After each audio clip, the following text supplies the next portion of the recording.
As everything grows, it gets more complicated. But QuickBooks has made tracking our cash flow a seamless process.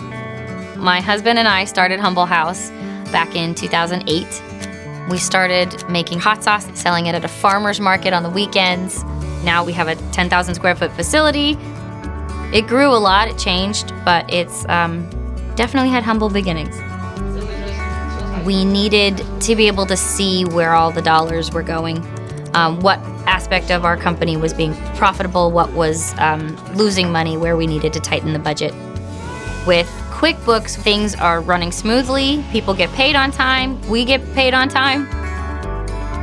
We use QuickBooks Bill Pay, QuickBooks Payments, QuickBooks Payroll. I don't ever have to worry about late fees from sending bill pays out too late. I don't have to worry about whether or not our customer has reviewed their invoice. I can see that at a glance. And I don't have to worry about matching payments to the invoices anymore. That's done automatically.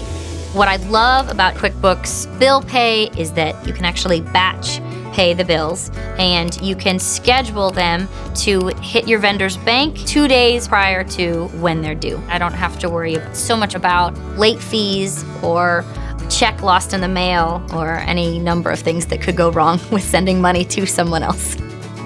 QuickBooks Payments allows us to send the invoice to our customers through an email, and they can pay using the link in the invoice. When the payment comes through, it's matched to the invoice that is due, and we just click yes, accept, and we're done. A growing company has a lot of moving parts. So with QuickBooks, it's been very beneficial to have bill pay, payroll, and the payments all together in one platform, enabling us to really get a handle on cash flow. The time I save lets me focus more on growing the business.